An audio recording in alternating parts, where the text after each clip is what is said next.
welcome to Wrestling in Mom's Basement. This is going to be the Raw, SmackDown 205 Live, NXT, NXT UK, and did I say 205 Live? Yes. I did. For the week of April 25th. 22nd. I, of course, am Patrick Young. This gentleman to my right is my co-host, Joe Venuto. Monday Night Raw kicked off with, Triple H come out for reasons I'm trying to figure out. As Seth Rollins come out, and then AJ, Ray, Joe, McIntyre, Miz, and Corbin all staking their claims to the title. Yeah, it's your typical opening promo for Raw right after the Superstar Shakeup, where they pretty much show, like, hey, these are the top 6 guys that we're going to push on this brand. And one of them is going to be one of the immediate contenders. Yeah, it was pretty much just a lot of new faces overall, gunning for the same prize. It was so lazy by not introduce all the top contenders to Seth's title. Yeah. Yeah, I guess Superstars on television for those who may have missed the week before show. But nothing was really accomplished beyond what Triple H announced moments before Seth made his way to the ring. It felt like it was decided, and that's not how one wants to kick off a relatively significant show. Yeah. Like that one. Up first, no more contenders qualifier match. AJ defeated Rey Mysterio and Samoa Joe. Believe it or not, I think I'm actually going to call that match my match of the week. Yes, I am stunned at those 3 Capella match of the week. Believe it or not. No, because it never really happened to him Raw. Oh, that's why. Yeah. But the new faces of AJ, Joe, and Ray definitely do help that. Yeah, this was a spectacular triple threat. I thought all 3 guys worked very well together. It kind of almost works similarly like the Unbreakable match, the famed Unbreakable match between AJ, Joe, and Daniels. So this time you got Ray. Still a hell of a match for TV. Yeah, AJ was the obvious choice to go over here. As he's poised to be one of the big stars on Raw. But you would think it would be unlikely. He scores on with Seth that soon in the run. Obviously wasn't. The win here, Sasha won the face roll going forward. Furthermore, Joe, like a monster, Ray continues to showcase his incredible athleticism at 44 years old. Most importantly, all 3 stayed involved throughout the match, avoiding the entire formula of one superstar powering away on the ring of 4 while the other 2 do battle. So, I wanted the end in the match. Yeah. Was cool. Mm-hmm. Up next, Naomi defeated Billie Kay. I wasn't a big fan of pretty much Naomi beating Billie, that quickly. Yeah, it's the Iconics, but they're still the champions. Naomi proves she gets to see on her own after your team of Asuka and Carmella is a nice touch, but it feels like an excuse to find an all-player and challenge the Iconics for the titles. It was a match for match's sake, with little like storyline advancement, no time to develop. Up next, Baron Corbin defeat Miz and Drew McIntyre in the other normal contenders qualifier match. I thought this match was pretty good. Especially with the names in it, you wouldn't necessarily expect a well-worked match between the 2. Maybe just lack of cohesion, but I thought they did phenomenal work together. And honestly, Corbin has the most heat in the match. Yeah. It's probably a smart idea to give it to him. Yeah, it sounds strange like he doesn't have the most momentum out of 3 coming out of WrestleMania. So him going over here made the most sense. Should he have defeated AJ later in the show, it will infuriate the fans every time of his character. But you would think for Money in Bank they would do a placeholder title match, which they're not. But yeah. As a placeholder Money in Bank, where the real challengers would normally compete for the right to cash in whenever they say, please, that would have been no harm, no foul, but they went with AJ anyway, thank God. But also, Double or Nothing is 6 days beforehand. That's why they probably 6 days after. So that's also no reason why they might be doing AJ instead. Probably, yeah. That it's the network too. Pay-per-views on the network. Thank you. Don't have to worry about buys. That's true. Drew still looked like an unstoppable beast of competitor, losing only after his finisher led to a pinfall, and throwing the oddity of Miz firing up as a babyface. Stuff that we didn't see 6 years ago in his first run babyface. Yeah. And you have a match that was tons of fun, fresh, and total quality story. Up next, Sammy came out and cut his talking promo. I'm enjoying the way Sammy delivers these promos. It's sort of the basic heel stick of he turned on the fans, but just the way Sammy delivers it in his own unique way makes it absolute great television. Actually, I was going to say watchable, but it's more than that. It's great television. There's an adjective Roll never had in a while. Yeah. Yeah. I know. This is Sami Zayn in his absolute best. A loyal fans in a wholly unique way. In which she criticized them for their lofty expectations on online trolling. And it has great heel character unlike any other on the show, so that's good. He has expressed most likely his very real frustration, it seems like, too. In a way that generates consistent heat unharmed by the chance of Watt or Warren. He sucks the crowd in, he listens to reaction, desires, delivers the exclamation point at the end of the promo to great effect. He's been the undisputed highlight of the show since his return. And his evolution is one I'm more than excited to see. Up next, Cesaro defeated Cedric Alexander. I did think this was a good match between the two. It probably shouldn't have happened, though. It's both guys' first match back for Cesaro back on Raw, and actually for Cedric too back on Raw. I like to see them get a little bit more momentum before one of them has to be beaten. And I don't like that it was Cedric because he's literally just coming off 205 Live, which has become the redheaded stepchild. Yeah, this was a hard-fought match. Showcased both men's athleticism, but the outcome was still the most. So much as made Cedric's arrival in Raw, I believe he got 2 video packages highlighting his abilities. Yeah. That was interesting to see lose clean to a guy who was essentially part of the role at the original part of the Superstar Shakeup. Cesaro's elite in ring competitor, and if this win leads to extended push, good. If not, the booking here was curious at the very best. Yeah. Up next, the Viking Raiders this week destroyed the Lucha House Party. Are they going to turn into like the Al Snow and Steve Blackman where they have a different tag team every week? Thankfully, Viking Raiders is much better than Viking Experience. Although now they're on to the Viking Warriors. Viking Warriors. A little spoiler from next Monday. By the way, if they're allowed to have the name Warriors, why can't they just keep War Raiders? They even changed the name of Thor's Hammer. Yeah. To the Viking Experience. I believe they called it Thor's Hammer. And in NXT, they called it Thor's Hammer. Yeah, now it's the Viking Experience. The power side. The Viking Raiders, as of that night, looked very unbeatable, and they look very dominant. Yeah, the Viking Raiders are badasses, could dominate and destroy anyone. That was a takeaway from this. Lucha House Party was the perfect babyface team to put on the receiving end of being, and then that the trio can bump around to make the newcomers look that much more impressive. Hopefully we are not subjected to weeks of beatdowns like this, though. And instead we get to watch Eric and Ivar, as I don't even know his name. Yeah. Wow, with their incredible agility and athleticism. Up next, what happened?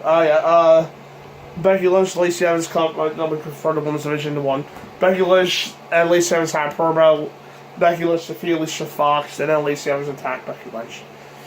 I am enjoying the feud between Lacey and Becky. However, I wasn't a big fan of Becky versus Alicia.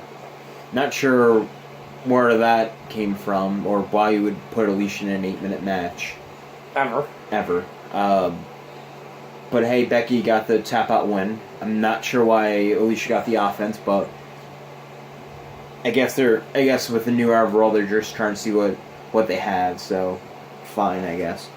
But I am liking the Lacey and Becky stuff. Yeah, there was nothing really to the match, but the segment was more about putting Lacey as a legitimate contender in Becky's title, and for most part was successful.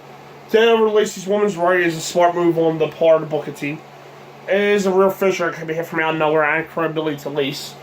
It also creates a scenario in which Becky must watch out for a finisher, perhaps open her up to further attack, maybe closer to the title. There's a lot of potential stories to be told too with the within the context of the match just because of the strike, which WWE Creative has put strongly. And also, Becky's obviously very easily the best babyface on the women's roster right now. So, and that was on full display here. She's an asset to the creative team. It'll be very smart to keep available on both shows while she's at her highs. Yeah. Next, Robert Roode defeated Ricochet. I like that Bobby Roode's a heel, and he probably definitely needed the win. For me, an interesting booking decisions continue. Roode's talented and deserving enough of a reboot. He deserves no push to prove himself, but why start the expense of Ricochet? Up until Monday, Ricochet appeared unstoppable, and his athleticism and fierce aerial assaults had a role. Now that Aleister Black by his side, he suddenly loses a guy who was anchored for him to me. Why? Because he has a mustache now? Was literally everyone else but Ricochet busy?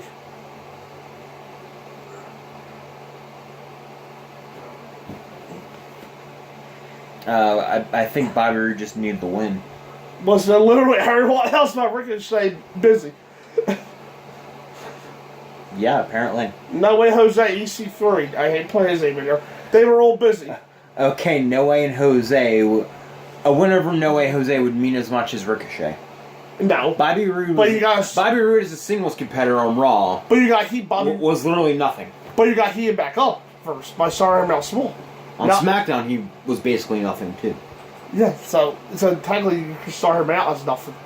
Technically. At most, he's been a tag guy on the main roster. I think you have to do something more, and not just the same old Bobby Roode.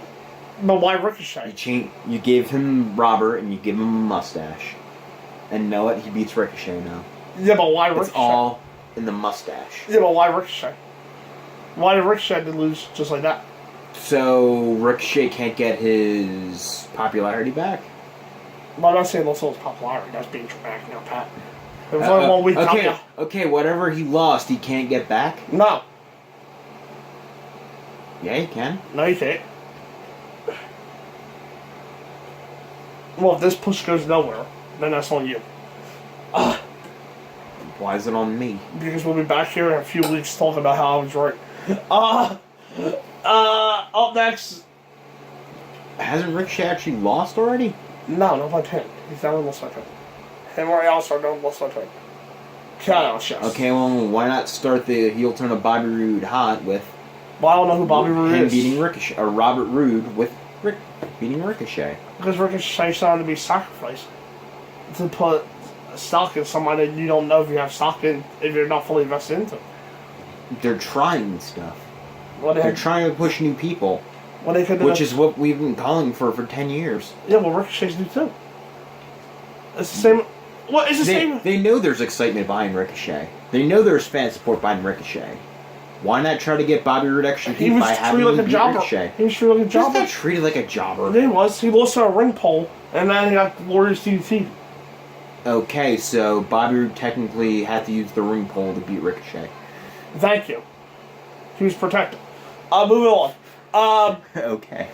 Bray Wyatt's Firefly Funhouse. I'm going to put it this way for now. I'm going to give the gimmick time before I either like the gimmick or I shit all over it. But I am going to compliment one thing. It is something new. They're at least trying something with Bray Wyatt with, other than him just cutting the same winded promos that no one actually follows and doesn't really go anywhere or very cryptic. At least it's a different direction for Bray Wyatt. I'll give them credit for that. I'm still out on whether I like the gimmick or not, though. I'm going to give it a couple more weeks before I do that. Was this absolutely absurd? Hell yes. Was it a proven where WWE was doing Bray the last time saw him? Hell yes. It is too hard to decide where this was success and finally bring Bray to the level of star his charisma is deserving of. But one thing's for sure, the writers and Bray himself put in the work to make it a success based off of the vignette. Whether it strikes a nerve going forward is the question. If not, Bray and company could be back to the drawing board much sooner than they expected. And the main event, AJ Styles defeated Baron Corbin to become the #1 contender for the WWE Championship. good little match here. Was pretty much expecting Corbin to win the match because it's Money in the Bank. The draw on the Money in the Bank pay-per-view is literally the Money in the Bank matches. Right. So I thought, hey, you're going to give a little time to Corbin, have him have a match with Seth and do whatever. But it turns out it's going to be AJ Styles, which, yes, please. There's also a good match as well. AJ works very well with Corbin. Yeah, AJ's victory was a bit surprised. It sets up a Universal Championship match that may overshadow the ladder matches in terms of sheer wrestle fan excitement. Oh, yeah. AJ vs. Seth is a match that has not been held on a major television wrestling show of any sort. Booking that match for Money in the Bank is a bold move on the part of a writing team that easily could have held off that level of match until next year's Mania. Instead, fans without the opportunity to witness the best of their battle for the top prize on Monday nights in a few weeks. The aggressive handshake afterwards from Seth suggests things will not remain friendly, and one had to wonder if it's the first time a potential heel turn for either guy. Which I'm assuming is going to be feud all summer. Yeah. As they embark on a run in which they're both expected to be the faces of the brand anyway. SmackDown kicked off with Shane McMahon and Elias setting up Roman. I'm not a big fan of them pulling Shane away from Miz. Yeah. Shane can literally go on Raw. He did it last week, and Miz and him had a brawl. So I'm not a big fan of that. However, I thought this segment was overall pretty good. I did like the interactions between Shane and Elias. And Roman actually doing something he hadn't done on Raw before, and that was just drop the mic and just not talk. Right. So it's definitely a new era for Roman. Yeah, it was for me. It was fine, kind of bland open segment. It was funny though to have Shane played a hypocrite by denouncing Roman for attacking his father after he did the same to Miz's father. There's no real heat between Shane and Roman now. Even the crowd's invested. It does feel like the same time attempt to make Roman a babyface. Despite all evidence to the contrary, fans are meant to believe that he's not in favor of the McMahons while Elias is. Roman versus Elias can only go one way, given Elias' lack of big match success. And Roman versus Shane in Saudi Arabia, I feel like it sounds like a disaster waiting to happen. Yeah. With the death they have on this show, that is an odd first choice for Roman's first feud. Elias and Shane. Yeah, it is. I think I'm it. Up next, Finn Balor defeat Andrade. Yeah, we get the rematch from last week, and this time Finn Balor, being the Intercontinental Champion, picks up the win. Yeah. Getting his win back off of Andrade. Yes, more of those matches, please. Yeah, the first match between Finn versus Andrade was good. It was a little uneven because it's the first time we're together, but they were clearly far more in sync this time around and made up for a much better match. As the two pulled out their best work in a non-stop fight. It was odd for me to have Andrade lose to the Finley here, though, because it takes away from his first victory over the champ, who no one else has been able to get close to defeat recently. So it will make more sense to continue. It will make more sense to continue developing this as a genuine feud, I think. Yeah. Up next, Kairi Sane defeated Peyton Royce. It's going to be the same problem I had with the other Iconics match of the week. Pretty short, and Iconics took a clean loss. Yeah, the Iconics seem to be champions now, but that has not changed how they've been booked. They cannot seem to beat anyone. Kairi did just defeat Peyton. She completely squashed her one-side fight. It would not be surprising if the champions did not make appearance on first real challengers for the title. Kairi and Asuka look to be on an inevitable path to the top of the tag team division. Yeah. And will be feuding more directly with the former members of Absolution after Tuesday. Yeah. Up next, Lars Sullivan destroyed China Gable, Jinder Mahal, the Singh brothers, and R-Truth. Yeah. Jinder is back on SmackDown. It's okay if you're triggered, just go to your safe spaces. But yeah, Lars pretty much came out and destroyed everyone in the ring, which, thank God, I've seen enough Jinder Mahal and Chad Gable matches on Raw, and I don't need to see any more. Yeah, this is far better option than Gable versus Mahal. And Lars' wave destruction continues as he's now going beyond just destroying the older guys. It was also good to see someone attempt to step up to Lars rather than just forgetting they got laid out. Truth versus Lars won't be much of a feud, but she'll help establish just how lethal Lars can be when not just laying out his also talent.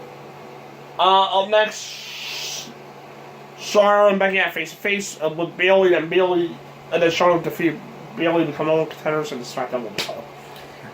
Yeah, I thought they did a good job of showing it as like the first time that they've been face to face since WrestleMania. Then I also thought both sides could have held a promo. And then Bayley comes out saying that she should get a chance, which was kind of what Becky was saying anyway. That she wanted somebody else besides Charlotte to get the shot. And Bayley comes out pretty much wanting it. Charlotte tries to talk back to her, and we finally get a Bayley that just smacks the microphone out of her head. Where the hell is this Bayley been? Literally, in a 2-minute promo on SmackDown, Bayley has been treated better than about 2 years of Raw. And then right afterwards, she puts on a hell of a match with Charlotte. Yeah. Yeah, the segment felt like the potential star Bayley rise back up for the ranks. A very good match. She didn't rise up all the way at the end. That wasn't accomplished by the end. And ultimately Charlotte prevailed again. And it's certainly the right decision that Becky pulled double duty while she is a double champion. But a little bit far, in terms of interest, it'll be far more interesting to have her fight anyone except Charlotte for the 8th major pay-per-view in the past year. Well, literally, I think Becky's literally just holding the SmackDown title until they literally get it off her and put it on Charlotte. Yeah. That's the obvious choice. Sorry all you Becky fans out there, but she's probably not going to be Becky 2 belts for much longer. And then the main event, Kofi Kingston defeated Shinsuke Nakamura to my surprise by disqualification. Yeah.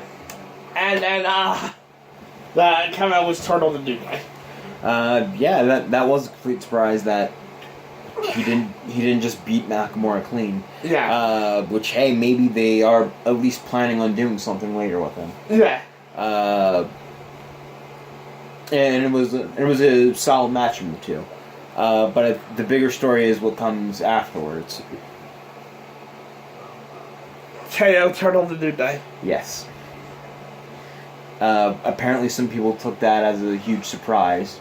They were stunned. Because apparently they just started watching wrestling last week. I was more shocked by Jericho and AJ. That was that. Yeah. Not stunned as the people in Chicago I like, but I was still more stunned by that than that one. That KO turned on New Day. Yeah. Yeah, it was a short match, led to a fantastic follow-up. It was a great way for make Owens feel important again. It's a shame he never got a chance to truly shine as a babyface, but he's always been best at playing a heel. But no one truly standing out as a challenger to the WWE Championship. Kevin just really rocking up the list. This is certainly the most heated rivalry they'll go into Money Bank. Yeah. And a great first challenge for Kofi. So, there you go. I think I also have to give it to Kevin Owens, too, because he went from, like, being very silly with the New Day to super seriousness. And almost... kind of Festival of Friendship vibes. Yeah. Yeah, with the way he did it. Exactly. 205 Live kicked over with Humberto Carrillo defeating Drew Gulak. Yeah, good match. It was a solid win for Gulak. It was for Humberto. Oh, my bad. It was a solid win for Humberto. Yeah, it was a good match with their styles meshed well. That due to Drew's time in Chicago, I believe it was it. Well, he wrestled a lot of luchadors, so that helps. Yeah. And the main event, Dvar defeating Lord to become number 1 contender to the Cruiserweight Championship. Another very good and solid match from 205 Live. I wasn't a big fan of Oni taking the loss here, especially just coming off of. That's exactly what I was saying. Especially coming off of his one-off at Cedric last week. Yeah. You had the ability to make a star instantly and actually have him have some momentum and fight for the Cruiserweight title. Which, when you lose Cedric and Murphy, you're going to need at least Sobel or something, and I thought Oni could provide that. Yeah, I do agree with that. Yeah. But maybe they're holding that off for later. Who knows? Yeah. Yeah. B1 205 Live's main guy should have been launching point. Yeah. For him. The award's fine for Challenger of the Month. Because he is undefeated, I believe. But I've been despite my disagreements with the booking of Oni, it was still a good match. Yeah. I think it was my favorite match out of the two. Yeah. NXT kicked off with Cassius Ohno defeating Ligero. Yeah, I like Ligero. He works hard. And he worked pretty well with Cassius Ohno. Yeah. Ohno continues his dominance on NXT UK. Just move him to a different territory, have him learn a new hold, and start destroying people. Yeah, it was a good opener. Ohno playing bully until Ligero made a big comeback, worked. But then Ohno's cheating leads got the best of him. That was Tony time. She came out and talked about all the woman, Chinny. Then she praised all the woman until Kaylee Ray came out and they had a stare down. Then Kaylee Ray defeated Xia Li. Yeah, I like the tease of Kaylee Ray and Tony. Yeah. Probably a sign of things to come. Probably sooner rather than later, I'm thinking.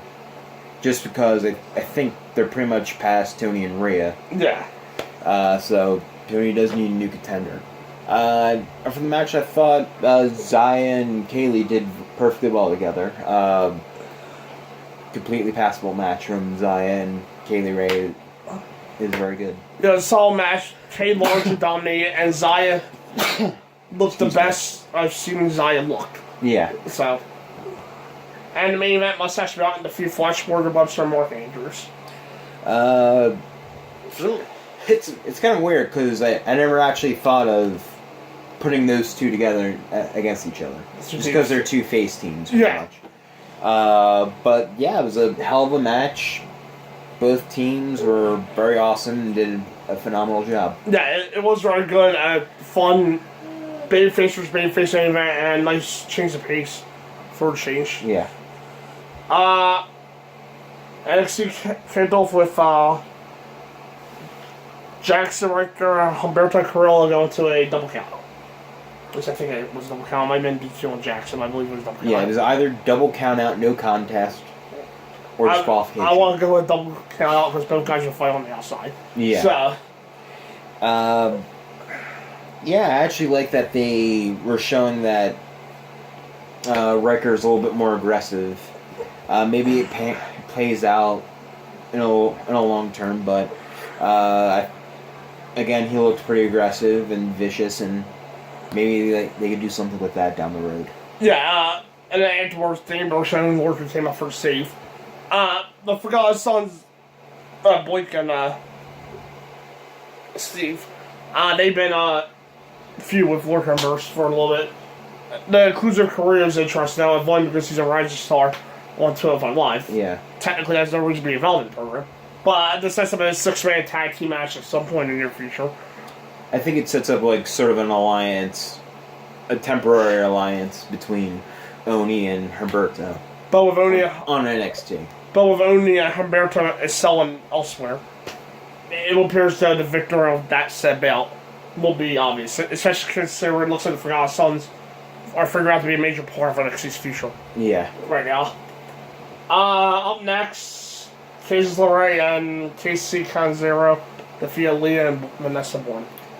I like Candice and Casey as a team. It's just... It's weird to say this about a tag team, but an adorable tag team. And they are... Casey's incredibly athletic, and Candice is a heck of a worker. And Aaliyah and Vanessa, I thought, did fine, I guess. There may have been not much of a match, but this did what it set out to do. It wrapped up Kansas' rivalry, I think, with Vanessa and Aaliyah, so she's beating both of them now. With a victory. It also spotlighted Casey, a performer with enormous upside, who has repeatedly impressed for Raw athleticism when given opportunity. So, The other two, they feel like a team. They were two people that came out together, yes. Honestly, they're not people that will push, but they could really use some heels in the women's division. You know, I'm not saying it has to be those two, but it seems like the only heels NXT's interested in building up in their division are Shayna and her and the other two, Justin Duke and Marina Shafir. They seem to be the only heels they feel like build up. Yeah. And however, you do have Chelsea, who I think is ready to come back. Deanna, who's not doing nothing. Deanna, who's not really doing anything. Yeah. You do have options for the heel. I'm just going by, well, I haven't seen the last few months. So she's like Shayna, Justin, and Marina, the only heels they feel like pushing. And Water Bianca. I'd also be interested to see what Io could be as a heel, too. Yeah. And Water Bianca. Be something new. And Water Bianca's doing. I think she's heel. Yeah. Up next, the Warriors this week. On NXT. Not this week. On NXT. Defeat the Street Profits. Yeah, I like the quick sprint from the beginning. Yeah. Street Profits try to get a little bit of an advantage and had a lot of people at Full Sail jumping up and down thinking they could probably beat them. But no, it was a 2 count. And then more Raiders struck back and got the win. Yeah, it was a hell of a lot of fun. Both teams impressed. Primarily the Street Profits, who were taken seriously and allowed to look like a threat to KSM Row. Yeah. In fact, recent matches, I think it was with the Forgotten Sons and now the Depart TM61. One half Depart. Yeah. Had proved Montez, and I guess Angel, had the ring ability to become a top team for NXT. So all they needed was opportunity. This is a step in the right direction as they were booked strongly. The right team won over. But was also done, this could prove to be a stepstone for a team that's incredibly charismatic. Yeah. Desperately seeking a chance to sell the next level. And the main event, Johnny Gargano defeated Roger Strong. My favorite match on NXT, probably my second favorite match of the week, actually. Yeah. You can just tell, like, you could just tell that they work together. I'm not sure if they ever have. Maybe in PWG in like 6 years or something. However, I know they've never been in a major company together. Yeah. They just started frenetic style without any screw-ups whatsoever. Yeah. They looked like they knew what they were doing, what the other one was going to do before they did it. Yeah. It just looked incredibly smooth, and if you want to have more strong Gargano matches, sign me the fuck up. Yeah, Johnny and Ryan could wrestle for next year would be great. With that said, the storyline developments packed into the single match were great. Matt Riddle joined Johnny as Werewolf on this year. Era elevates Matt Riddle.